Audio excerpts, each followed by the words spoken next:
Hey, welcome to WACTS. This is episode 3. What? Shouldn't be episode 4? You're absolutely right. It should be episode 4. We did not have an episode last week. I wonder why. We'll get to more of that in a second. First, I want to say thank you for the feedback in the first couple episodes. We're going to be incorporating that into the show as it evolves. We're going to new format. The new format now is every week I'm only going to focus on just a couple of things that I feel really passionately about. I'm going to talk about those things at length. Everything else that I consume, take, and have interest in from that week, I'm just going to list off and say, here's the things I recommend, and you're just going to have to trust me, and I'll put my star ratings at the bottom. And if you really want to know more about how I feel about those things, feel free to talk to me. This week I'm covering January 18th to January 31st with a focus on the Global Game Jam and how I feel now that I finished reading Golden Sun and went back and started reading some Red Rising. So that's it. Let's see how this works. Let's get right to it.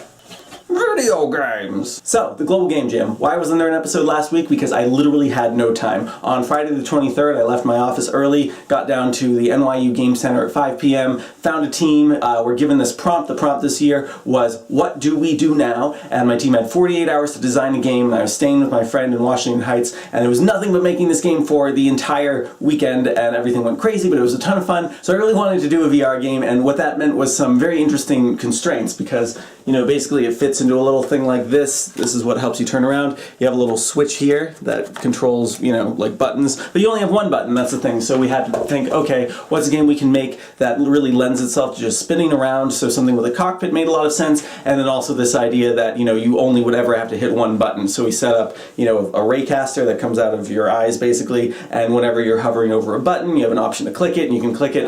The final result looked a little bit like this. Derp, derp, derp. See if that pulls up. Yeah, and so what you get there is a very VR-y experience where it's kind of tough to tell from here, but as you turn the phone, it's actually registering, you know, with the magnetometer and the gyroscope, a lot of the same stuff that the Oculus Rift does, all sorts of things. Here's what the beginning looks like. This is it. The fleet's in position, ready for us to bring up the rear. Intel says we're heading into a whole swarm of trouble, but there's no turning back now. You know what we're up against. There are a lot of people counting on us to end it all here. Mark! Yeehaw!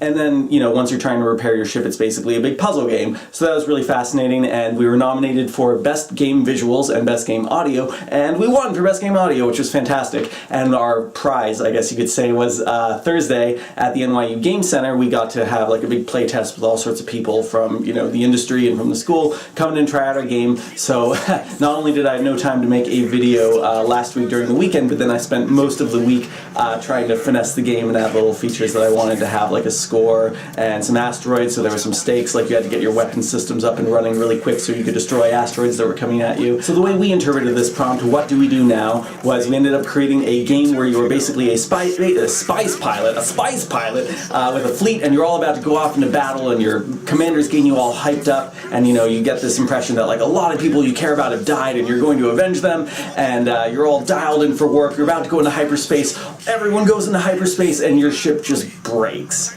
And so at that point, everyone's off fighting the battle, and you're just stuck behind trying to figure out what to do with your broken ship. And so that was our interpretation. What do we do now? And so we had all these buttons around, and it became a little bit like the game of Mastermind, if you know that. And so you have to kind of go through these patterns trying to turn on and off various things in your ship until you eventually repair it. But no matter how quickly you repair it, it's impossible to make it in time to go catch up to your team. They are all dead. Even if you win the game, you still end up in what we call the Hall of Heroes, which is just pictures of all of us, and you can kind of just see, you know, like a candlelit vigil of everyone who died because you weren't able to make it to the battle. The battle's intense. You can hear like the radio during the whole thing. There's like a planet-eating leviathan that eats an entire planet, and little by little everyone dies in some interesting ways. We all did voice acting for it. It was a ton of fun. It was a great weekend. Really glad I did it. It was an honor to, you know, win an award as part of that, to get some recognition, and I feel like especially over the last 3 years there's been a really nice progression in what I've been able to contribute to the game design process. This year was particularly nice because I felt like I got to dabble in a little little bit of everything. I did some animating, some modeling, some scripting, some general, overall game design. It was a ton of fun. And these happen all over the world. If you don't know a lot about the Global Game Jam, check out the website, globalgamejam.org. They happen every year, usually in January, and no matter what aspect of game design you're interested in, even if all you want to do is play test it, we had someone on our team who really just, all they could do was play test it, and that's fine. It's great to get involved in any way you can, so check that out. That was great. That's Global Game Jam. Not giving it a rating. Blah. Next. Books! So, Golden Sun, I finished reading it. Right off the bat, I'll say I enjoyed it much more than I actually thought I was going to. Right off the bat, it's going to be 4 stars with a confidence of 4.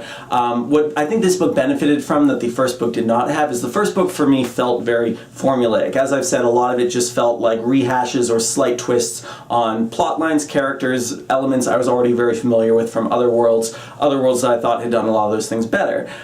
This book didn't have a sense of a formula. It actually felt like it really followed its own path very organically. All the major events in the story grew out of everything that had come behind. There was a real driving force to the narrative. The pacing was much better. I found whenever I started to get a little bit bored with what was happening, there'd be a huge major reversal, and it never felt tacked on. Again, the whole thing felt very organic.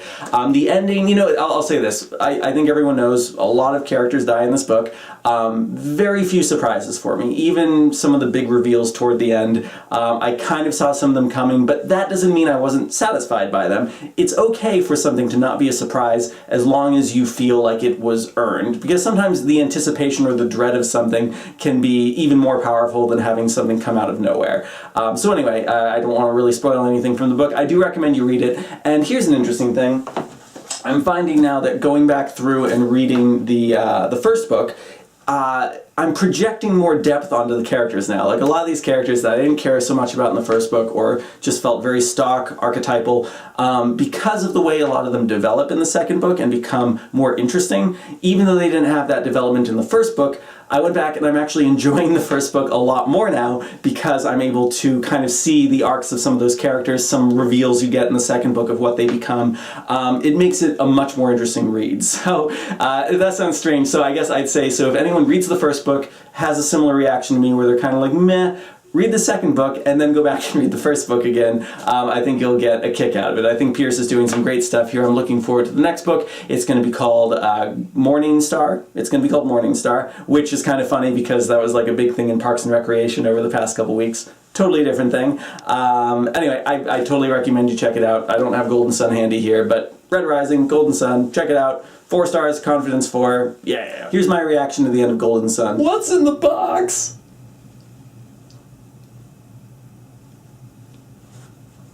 Music.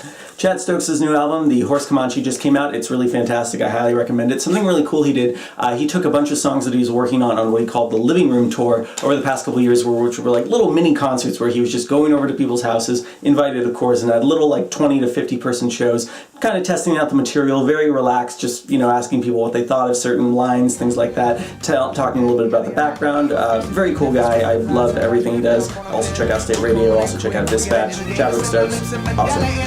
Got an offer, a lesson learned. Like kissing cousins, kissing out of turn. But if you're gonna play, you got to play. And now we're just gonna have some rapid fire recommendations. Here you go! Podcasts. WTF with Mark Maron talking to Richard Linklater about his film Boyhood. Firewall and Iceberg podcast talking about Agent Carter. Talking TV with Ryan and Ryan, Maureen Ryan interviewing Mike Schur, creator of Parks and Recreation and Brooklyn Nine-Nine, a conversation they had about Parks and Recreation back right after the last season just ended, talking about where this season was going to be headed. Very enlightening, exciting, check it out. Nerdist interview with Paul McCartney.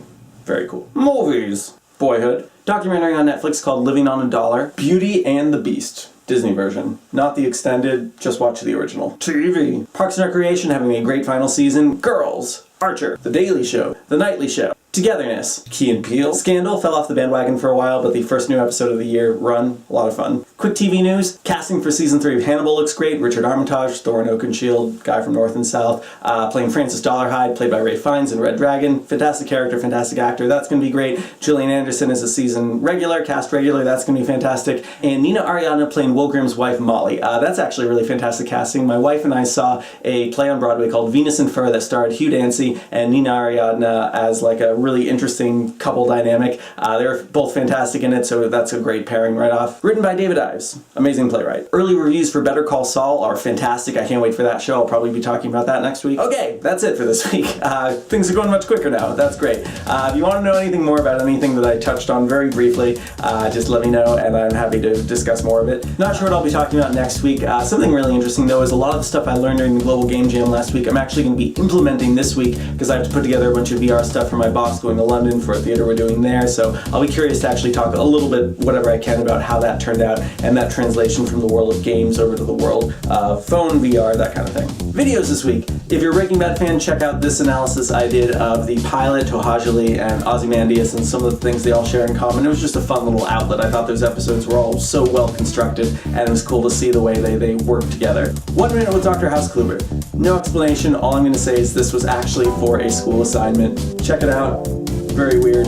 Cool. Okay, that's it. I'll see you next week.